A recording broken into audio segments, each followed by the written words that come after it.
咁所以你見到其實咧就呢單嘢我真係可以講係阿陳漢棠真係冇彩咯。即係佢必須要結案。我哋嗰陣時喺殖民地時代，人命就等於係咩咧？我哋係等於係好似佢哋呢啲殖民地嗰啲二等公民、三等公民，你仲要係一個窮人。咁你一個14歲金頭髮藍眼睛靚嘅一個好家庭嘅父母都係咁威嘅人嚇，爸爸係高級嘅律師嚇，媽媽係知識分子。咁所有你身邊啲細叔伯全部都係警務人員、啲高層、警司嚇、法官咁樣。咁佢哋要幫佢呢個都，如果要幫佢真係好容易咯，可以話。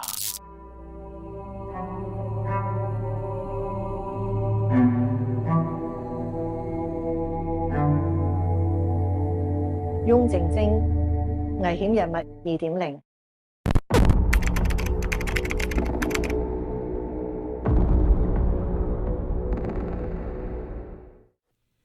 歡迎大家嚟到危險人物2.0。咁我身邊嘅咧就有楊雲峰律師同埋我哋嘅嘉賓黃以謙精神科醫生嘅。咁今日咧呢一個嘅直播啦嚇，我哋都係做得比較緊急嘅。咁首先我哋因為做過呢一個案件咧，就係呢個舂坎角女傭黃玉蓮啦被殺案啦。咁呢單案咧當時就拘捕咗一個叫做陳漢棠嘅人。咁但係如果你哋聽咗我哋上2集咧，你哋都會覺得呢個案件咧係疑點重重嘅。如果以而家呢個嘅法律嘅觀點角度啊，或者係科學鑑證咧，相信係唔可能會入罪嘅。咁我哋都好振奮啦！我哋收到咧阿陳漢棠個女咧喺我哋嘅 YouTube channel 度留言，咁亦都咧就收到好多嘅消息，咁就講俾我哋聽咧，其實呢個案咧其實就案中有案，咁甚至乎咧就一個兇手咧係呼之欲出嘅。首先我哋睇一睇有一個 channel 嘅留言啊，就係由呢個陳漢棠嘅女啊親自留言喺呢個 channel 度嘅。咁我哋見到咧上邊咧就有阿陳小姐嘅留言啦，咁我哋唔講佢全名啦。咁知道咧，原來陳漢棠係有2個女嘅。咁呢位留言嘅陳小姐應該係大嗰個女嚟嘅。當時如果推算咧，都有超過10歲㗎啦。咁佢屋企入邊應該係有個細妹，個細妹嘅年紀應該係細啲嘅。咁相信陳漢棠成日掛住翻屋企睇嘅嗰個咧，就係小妹妹嚟嘅。咁根據陳小姐嘅留言咧，小妹妹已經唔喺度啦。咁小妹妹究竟係幾時死嘅？點解會死嘅？咁我哋都唔想去追問啦。咁希望小妹妹係死於自然。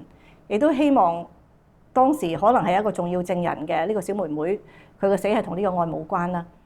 咁我哋先撇開咗呢個唔講，咁都要多謝咧 Auntie Helen。Auntie Helen 咧俾咗好多嘅消息俾我哋，好多資料。咁我哋上一集就講到咧，話呢一個高官啦嚇。咁我哋首先 recap 下呢個案件先。阿 Martin，不如你講一講案件，好快咁講翻一個背景。呢個咧就係發生喺1972年3月17號下晝嘅時候嘅一個死亡時間嘅。咁個地點咧就係赤柱舂坎角高級公務員宿舍嘅。咁當時嗰度樓高4層嘅。咁咧就有一位咧高官嘅太太啦，即係嗰度嘅女主人咧，佢6點鐘下晝翻去咧，聲稱嘅呢啲係就咧發現一個異樣啦。於是乎咧揾咗咧隔離住嘅一啲，其實原來後尾發現一啲高級警務人員嚟嘅喎。咁咧就係講咗話點樣發現一個屍體啊。後尾咧就拉咗個咧離呢個地方幾遠下嘅一個看更。咁咧透過咧一個叫做科學鑑證嘅證據啦。咁我哋上次都分析咗佢嗰個可信性係有啲問題啦嚇。咁咧就去定咗一個謀殺嘅罪嘅。咁我哋案件入邊咧，其實當時有幾疑點嘅地方嘅。咁第一咧就係話點解現場嗰度會有咁多腳印咧？呢個喺報紙度有講過，但係法庭嘅判詞隻口不提嘅，一句都唔講嘅。咁亦都發現咧喺現場咧有好多飲過嘅汽水啊，甚至乎有一個汽水樽，當時係周圍揾嘅，但係都係喺法庭判詞度絕口不提嘅。咁有理由相信咧，當其時咧喺個單位入邊咧有好多人嘅嚇。咁點解咁多人咧？係咪開個 party 咧？第二咧就係女戶主當日咧係訂咗好多食物嘅。咁如果個屋企嗰度當日講就係話戶主麥理安咧就咁啱得咁巧咧就去咗紐西蘭，咁點解會訂咁多嘢咧？咁嗱，我哋咧其實就發現咗咧，原來間屋咧唔淨止係佢兩公婆住嘅，入邊仲有2個細蚊仔，係佢有2個仔喺嗰度嘅。咁其中個大仔當年已經係14歲啦，咁仲有一個係細啲嘅，個細佬咧就細幾歲嘅。咁個細佬咧就我哋就唔會係我哋今日要講嘅主題。我哋最重要嘅咧就係再睇翻咧嗰個屍體啦，嗰個黃玉蓮啦，17歲嘅女傭，佢死嘅時候咧，咁佢就係被法醫係裁定係勒死嘅。咁但係佢死後咧，就有人喺佢條頸度就插咗4把刀落去。咁亦都咧喺佢個頸嗰度咧，就揾到一條嘅軟嘅繩索嘅。嗰條軟嘅繩索咧亦都喺佢手腕嗰度揾到嘅。咁要講俾你哋聽嘅咧就係咧呢個案件係發生喺1972年嘅。發生咗案之後咧，麥理安係帶住佢嗰兩個仔即刻就走咗嘅，即刻走去紐西蘭嘅。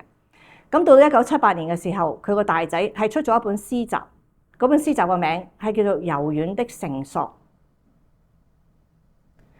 咁我哋要講嘅今日集中嘅咧，就係講一講呢個大仔嘅背景。黃醫生你都用咗好多時間咧，就分析咗呢個案情啦。咁你可唔可以講一講咧？就係嗱，嗰個大仔咧。佢係1958年出世嘅，1972年嘅時候佢應該係14歲，一個西洋仔，都牛高馬大嘅，幾靚仔下嘅，我哋都可以俾你睇一啲相片。咁但係咧，佢就唔多正常嘅噃，佢發生咗啲咩事咧？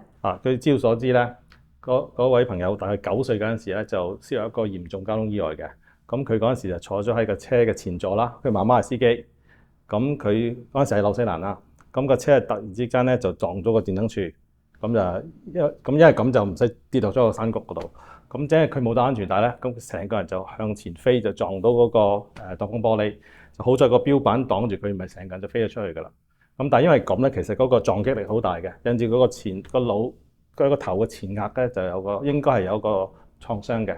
咁佢創傷咧都好大喎，因為咧佢其實本身好中意打 rugby 嘅小朋友嚟噶嘛，但係自此之後咧就佢就只可以喺場邊睇啦。因為佢成日都會突然間流鼻血嘅，同埋身體嘅狀況肯定都大不如前啦。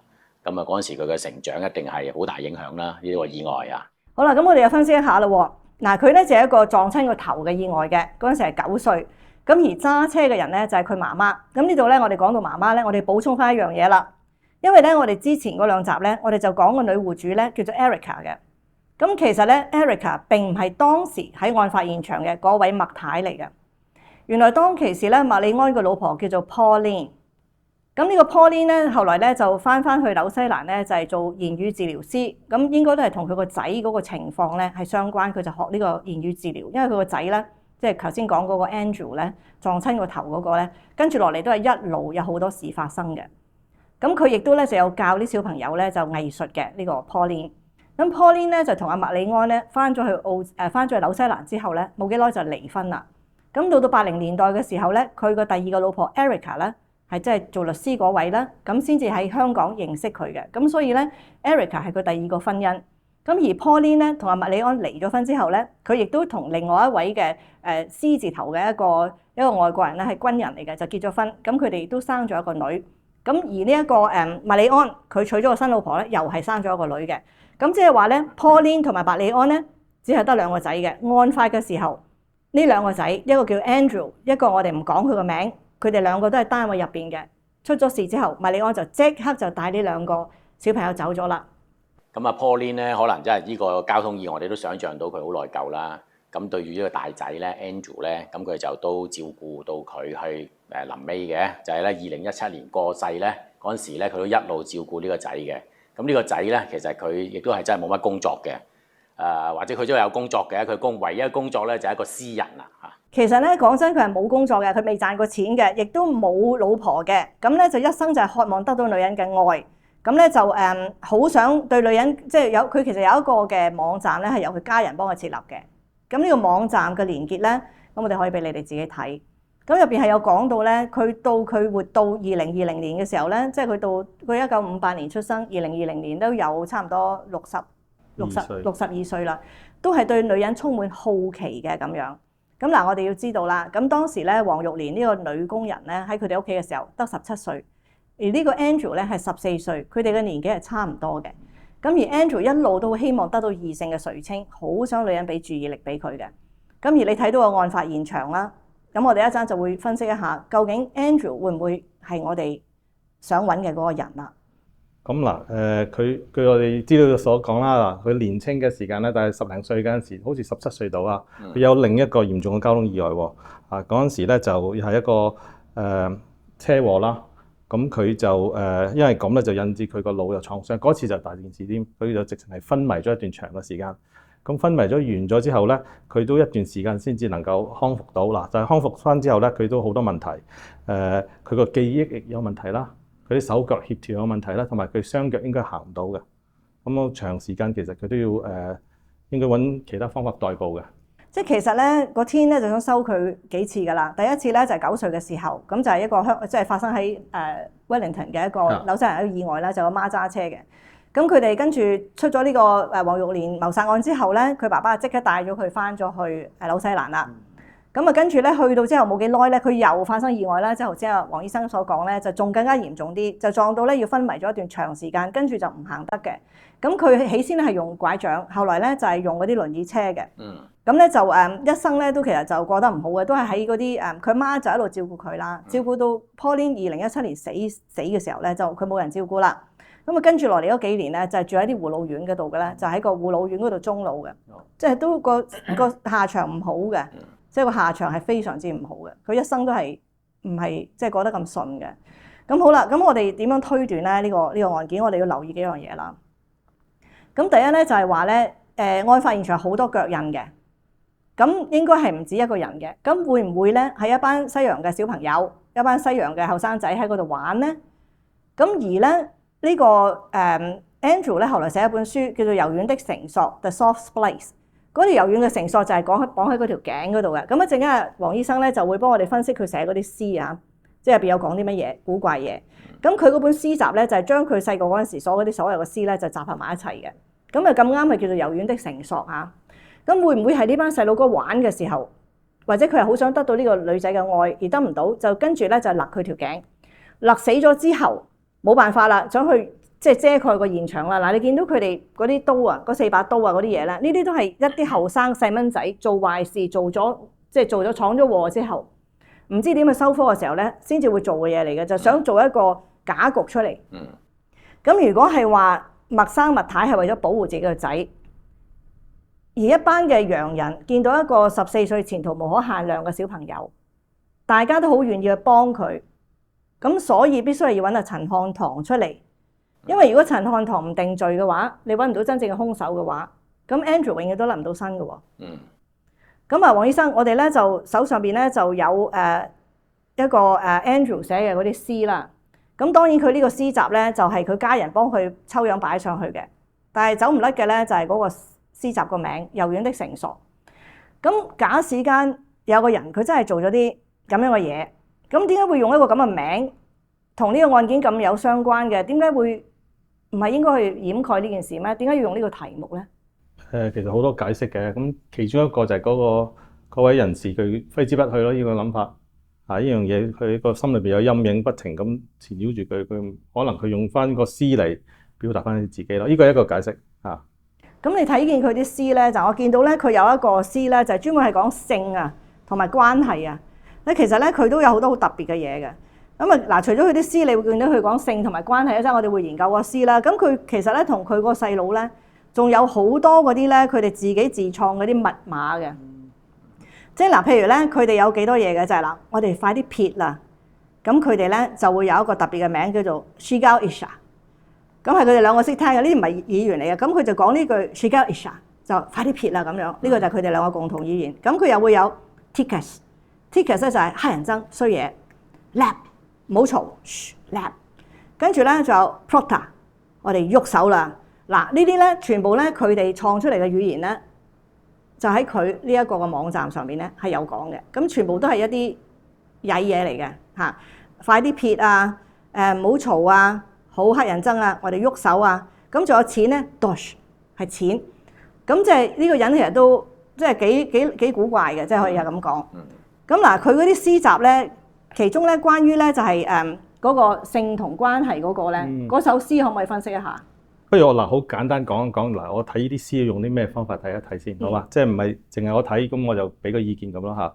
嗱，其實我哋經常都會有機會咧譬如個法庭啊或者嗰啲律師叫我哋評論下嗰個人嘅寫啲嘢啦，係咪同有精神病有關嘅？咁我哋要睇幾樣嘢啦。嗱，第一樣咧要講一樣嘢叫做思考嘅障礙，英文叫 formal thought disorder， 係咩意思咧？就係講嗱，我哋平時講嘢咧，每一個概念，即係講嘢嘅時候係有唔同嘅概念噶嘛，但係每一個概念之間係有個聯繫性嘅，有個關聯性嘅。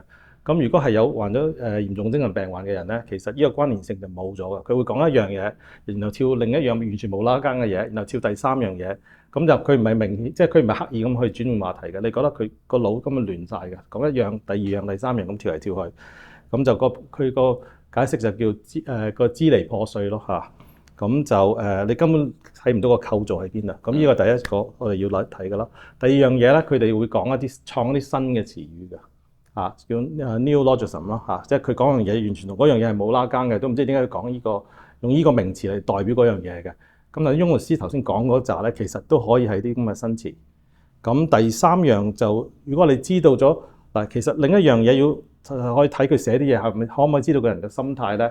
其實都可以嘅，但係詩其實係難少少。如果佢係寫個文章或者畫嗰啲圖畫咧，咁就好多時會知道，譬如佢個人好興奮啊，情緒好高漲啊，咁佢講嗰啲嘢好 high 嘅。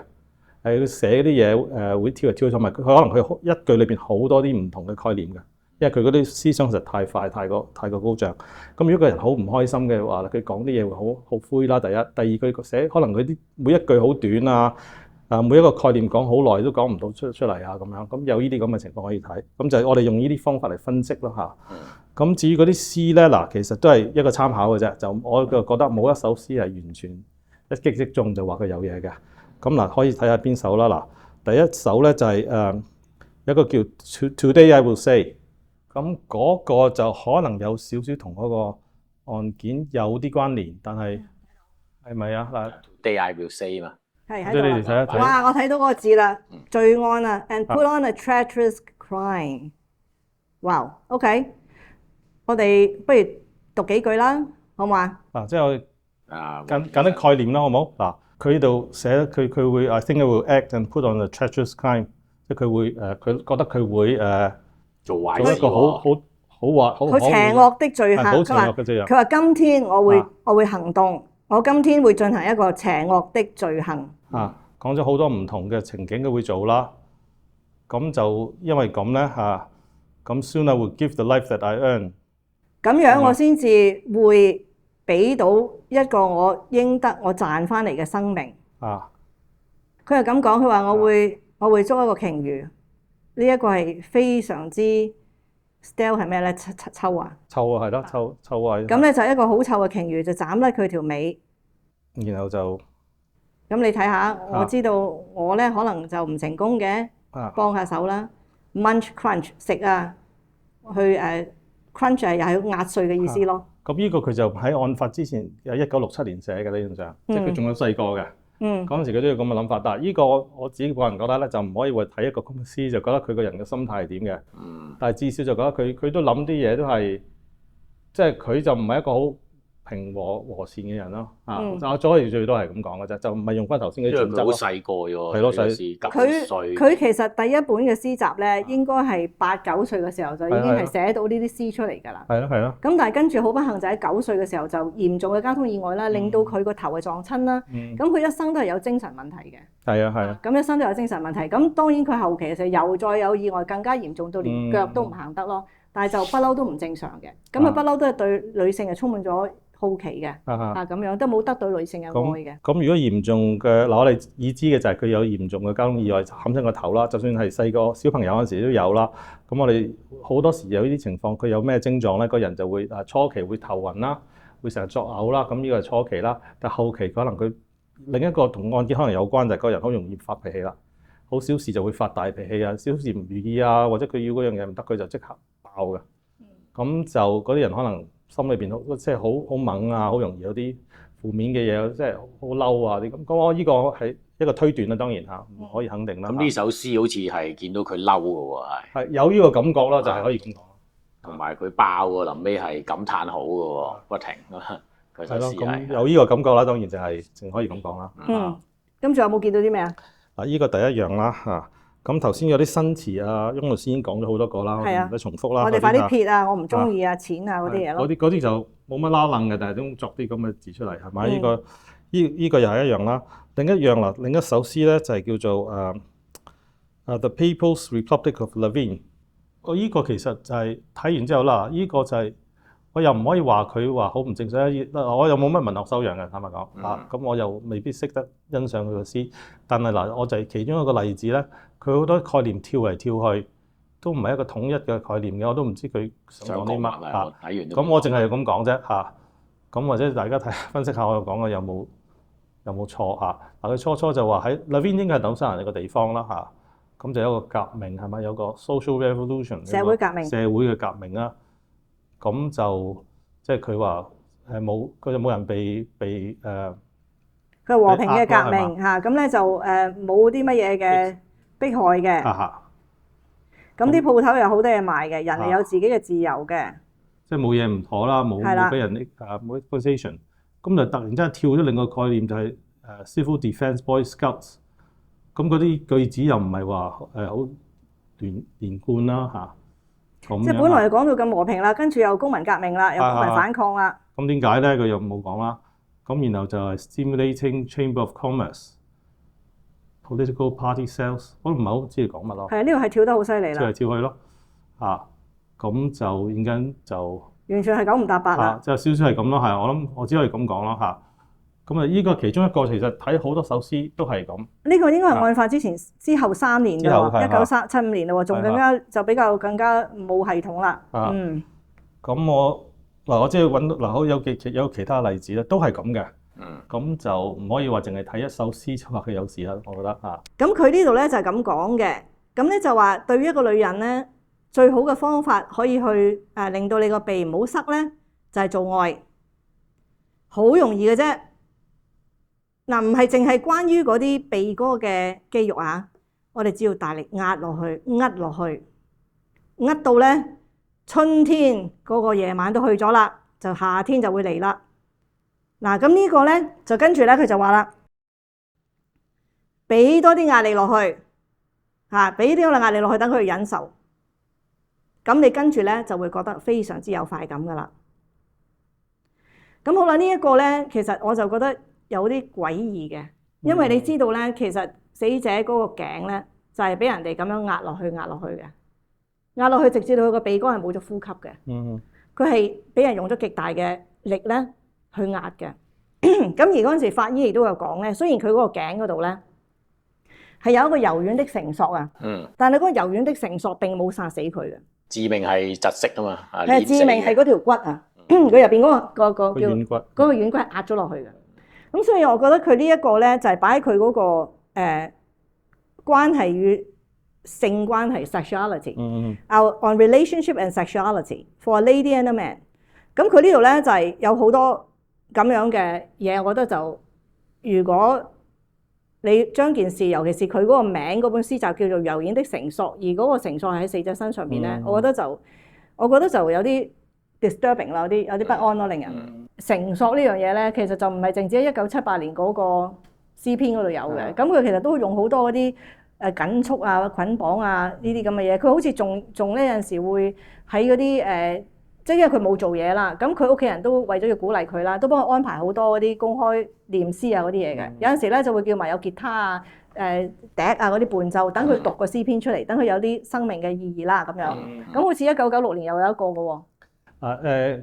之前其實仲有㗎啦，1981年咧，佢又出咗另一本嘅詩集，就叫《Tight Beginnings》，即係佢就同啲嘢緊箍住啊嗰啲咁有關係咯，有呢個概念咯，即係佢個主題係環繞住呢樣嘢嘅。緊箍啊？係咪？一係就緊箍，一係就繩索咁樣。繩索係有呢個概念咯嗱，然後另一個啦就係頭先你講嗰個啦，咁1996年咧，佢就佢一個讀詩嘅會咯，佢有讀詩又彈吉他咁樣嘅，就嗰個名咧就叫 Spice of Life， 即係個生命的繩索係咯，生命的繩索，即係又係呢啲嘢嘅喎，即係其實一個主題，好多時佢都講呢樣嘢咯。咁嗱，其實好多解讀嘅，其實又唔可以話一定有問題，但係我個即係另一個諗法就係會唔會即係佢其實呢樣嘢其實對佢嚟講好似好過癮咁咯，即係可以值得不停咁重複嚟講咯，一個主題嚟㗎嘛，重複又重複講呢個主題。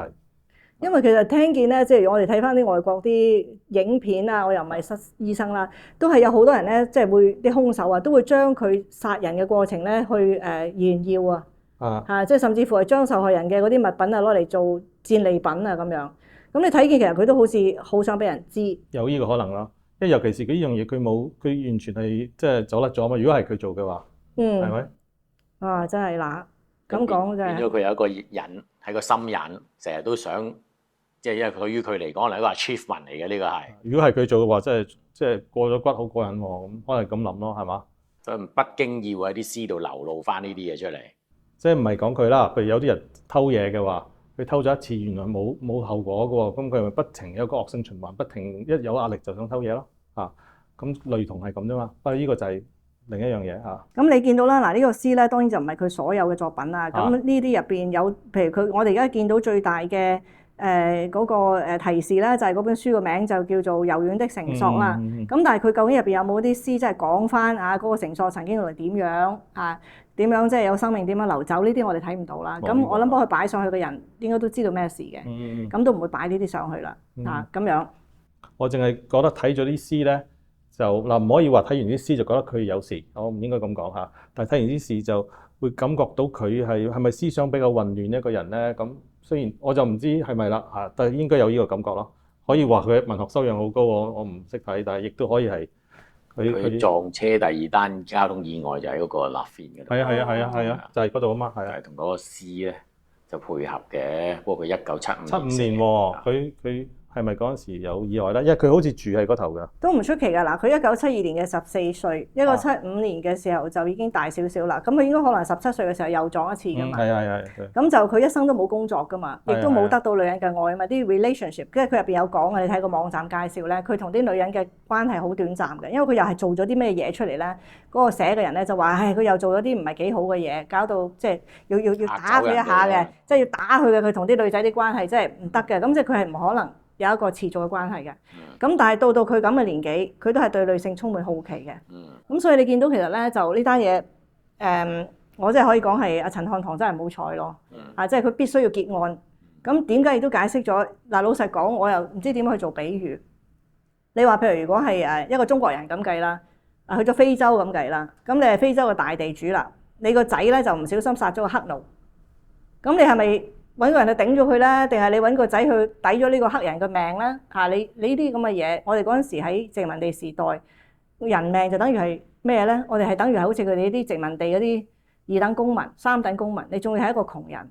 咁你一個14歲金頭髮藍眼睛靚嘅一個好家庭嘅父母都係咁威嘅人嚇，爸爸係高級嘅律師嚇，媽媽係知識分子，咁所有你身邊啲細叔伯全部都係警務人員、啲高層、警司嚇、法官咁樣，咁佢哋要幫佢呢個都，如果要幫佢真係好容易咯，可以話。即係咁講，佢哋有方法幫咯，我覺得。即係咁講，如果大家嘅事，我哋喺個咁嘅環境，你哋兩個嘅權力可以做得到。咁講，你同我好朋友，我嘅細蚊仔出咗事，我嚟求你兩個寫個好啲嘅報告，你又令去嗰邊，你哋做唔做咧？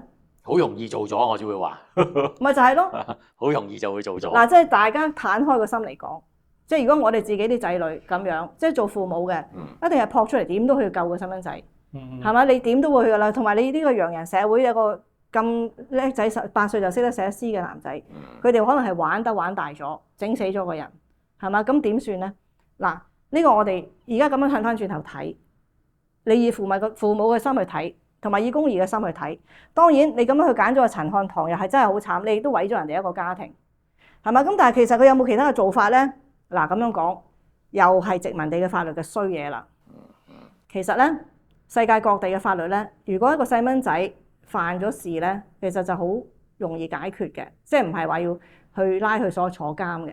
但係香港嘅刑事責任嘅歲數咧係7歲嘅。呢個1918年嘅時候，香港咧就將香港小朋友要坐監要負刑事責任嘅歲數係整到成7歲嘅。一個7歲嘅細蚊仔要坐監嘅。嗱，呢個係周圍都冇嘅。當其時同一時間咧，英國係幾多歲啊？14歲好似係嘛？係14歲嘅刑事責任。咁中國大陸都係14歲嘅，係早幾年前先改咗係12歲嘅。咁英國咧都係去到1998年先至降翻落嚟係10歲嘅。咁就冇人係10歲噶啦。OK， 總之嗰陣時殖民地時代係迫害到我哋啲中國人啊，我哋啲小朋友7歲真係偷你個麵包都真係捉你去坐監嘅，可以咁樣嘅。咁所以因為咁樣嘅法律，當時個仔如果14歲出咗事，做咗啲咁嘅嘢，你係要坐監嘅。7歲有事啦，你14歲喎當時係嘛？咁但係咪冇得打咧？都唔係，因為佢撞親個頭，佢呢個係屬於咧可以減刑事責任嘅，只要證明到個頭個傷係影響到佢個判斷力，因為佢話咧頭先都講佢冇辦法集中精神噶嘛。有呢個症狀都有佢頭先佢可能有呢個可能同埋佢自己嗰個 website 嗰度都講咧，其實佢係佢冇記性，冇但係佢係第二個意外之後啫。第二個意外就已經冇記性啦嘛，但係佢第一個意外撞得佢咁勁，咁佢又咁細個，咁佢其實就算嗱幾樣嘢啊，第一你可以講我係玩嘅時候錯手殺嘅，咁多巨人喺間屋嗰度，咁可能又要供咗好多人出嚟啦，唔知道除咗佢之外，仲有冇邊個大高官個仔一齊玩嘅喎？有幾多嗰啲有幾多嗰啲唔可以講嘅話，邊個警司個仔啊，法官個孫啊，又邊個？因為嗰啲巨人係多到不得了嘅嗰個場嗰度，有好多開咗個汽水嘅。咁你究竟係淨係補佢呢個咧，定補多幾個僆仔咧？唔知嘅喎。咁好啦。咁但係有樣嘢喺法律上係話你叫做誤殺㗎嘛，係嘛？咁你可以打誤殺㗎嘛，係嘛？仲有可以有啲咩理由添啊？其實謀殺都有啲抗辯理由嘅，其中一個呢個可能可以適用嘅，其實就係叫減責神志失常影響嘅受到，即係叫 diminished responsibility， 即係話證明呢個被告咧佢案發嘅時候係神志失常啦，佢令到佢自己意識到自己做乜嗰個程度大為減輕喎。佢就唔知自己做緊乜啦，或者就算佢知道自己做乜，佢唔知道係錯，或者控制唔到，係啊。咁呢啲都可以打啦。咁但係當然啦，你要去打呢啲官司係當然有收家啦，通街都知你做啲咁嘢啦。咁同埋好似我頭先講，係咪得佢一個咧？係咪仲有冇其他人咧？點解咁多腳印咧？嗱，呢個就其實好唔公道咯。你而家咁樣倒翻轉頭睇，好明顯㗎啦，係嘛？係邊個做嘅？咁講下啲人點樣啦。嗱，呢一個 Andrew 咧就冇乜好下場嘅，一生咧都係冇工作嘅，唔快樂嘅，得唔到愛嘅。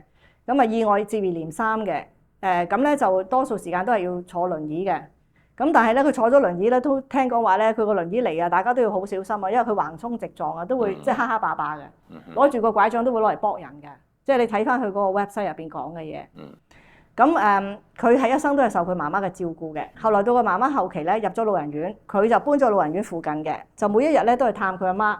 咁直至阿媽過咗身，3年之後咧佢都死埋啦。但係嗰3年佢冇咗媽媽嗰3年咧係好寂寞嘅。咁媽媽係2017年死嘅，佢係2020年死嘅。佢爸爸麥利安係2022年死嘅。咁就所以其實咧呢個 Andrew 咧佢嘅一生係過得唔好嘅。咁都多謝上天嘅安排。你諗下，如果佢唔係跟住落嚟又發生一個意外，佢嗰對腳可以走得嘅，係嘛？佢活動自如嘅，咁真係仲更加大件事喎。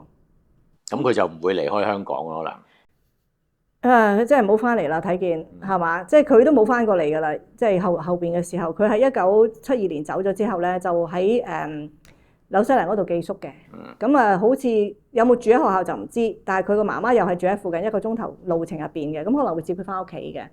咁就佢有另外一個兄弟啦、細佬啦，咁就同香港啊、澳門嘅關係就非常之密切嘅，而家都仲係。咁我哋唔提佢啦，因為佢細幾歲，咁相信當時如果以佢嘅年紀咧，就應該大概11歲咁樣啦。咁就應該未必同大佬嗰班朋友玩埋一齊嘅，咁所以我哋就唔講佢啦。咁但係咧就呢一個咧，就應該一路留喺紐西蘭㗎啦。咁陳漢堂判咗監之後咧，咁應該都係冇乜點翻過嚟。咁因為我哋都睇過好多啲相片啦，知道咧其實佢爸爸媽媽嗰陣時坐大船同佢哋澳門玩啊、成啊嗰啲都係應該案發前嘅嗰段時間嘅。咁所以就捱唔翻嚟好過啦。咁樣。咁但係係呢度都最後都講一講啦。咁我哋即係盡量揾到嘅資料都揾到啦。咁我哋上次就都有講就陳家嘅後人希望你安好啦。咁陳小姐亦都有講咗，原來佢爸爸媽媽姓黃嘅，爸爸係陳漢堂。咁佢婆婆同埋個妹佢哋都唔喺度啦。咁佢哋都係安葬嘅。咁喺唔同嘅地方嘅火葬場。咁佢都活得好嘅。咁但係我哋好似忘記咗咧，就係黃玉蓮個死者黃玉蓮。咁黃玉蓮咧喺呢件事發之後咧，佢嘅爸爸啦同埋佢嘅兄弟姊妹咧，就有去告過呢個麥利安嘅太太嘅。咁就係話咧，佢因為喺嗰度做工。咁係因工而死嘅，咁嗰陣時佢哋又報到個局，好似係俾人打劫咁樣。咁如果真係喺你間屋度打工，有賊佬入嚟打死咗人，咁係咪都要賠咧？咁樣，咁法庭嘅裁定咧就又係好唔公道嘅，就話冇證據顯示係因工受傷嘅。咁就總之就係唔使俾錢，1毫子都冇賠嘅咁樣。咁呢一個黃玉蓮嘅家人應該就都仲有啲細妹比較細啲嘅。咁都係一樣啦。如果你哋仲係在世嘅，咁希望你哋都活得安好啦。咁我哋能夠做嘅就係將我哋可以揾到嘅資料就揾出嚟。咁經過上次我哋做完個節目之後咧，收咗好多嘅查詢，啲查詢係多到我哋冇辦法去回答嘅。咁好多都係希望咧就想攞我哋嘅資料。咁呢一個案件有咁峰回路轉嘅結局咧，咁其實咧都有電影公司係想拍㗎啦。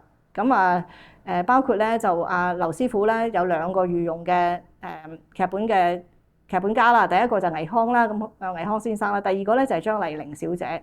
咁張麗玲小姐咧就已經係着手寫緊呢個劇本。咁所以因為咁樣嘅原因咧，入邊好多嘅資料咧我都會交俾佢嘅。咁所以就恕我哋冇辦法做一回答啦。咁今日咧好多謝你哋坐喺度聽啦。咁我哋呢個都係緊急做出嚟嘅節目嚟嘅。咁我哋都喺度澄清翻啦。咁Erica 咧，即係第2位嘅麥太咧，其實當時並不是喺案發現場嘅嗰位麥太，應該係有另外一個叫 Pauline 嘅。咁佢哋嗰啲即係瑪麗安對佢呢個太太個名咧，亦都係保護得好犀利。咁我哋上一集都睇到咧，係完全唔公開佢叫咩名嘅，就係叫做Mrs. 一個簡寫，跟住然之後咧就 McLean 咁。你睇到其實呢單案其實就冚得嘅嘢都冚晒㗎啦。咁今次好多謝 Auntie Helen 啦。如果唔係 Auntie Helen 報料咧，我就唔會知道原來 Pauline 先係個老婆啦。同埋 Auntie Helen 就好着緊咁問我：你有冇查出嚟佢有2個仔㗎？你有冇查出嚟佢嗰個案件點解會叫咁多嘢食啊？佢哋案發嘅時候喺嗰個現場嗰個單位住嘅噃，唔係淨係2公婆喎。咁多謝 Auntie Helen 嘅報料。咁多謝你黃醫生，多謝晒你。我知道你都使咗好多時間去睇嗰啲詩咁樣，多謝你。如果你哋中意危險人物2.0呢個 channel， 就記得 comment、like and share 啦。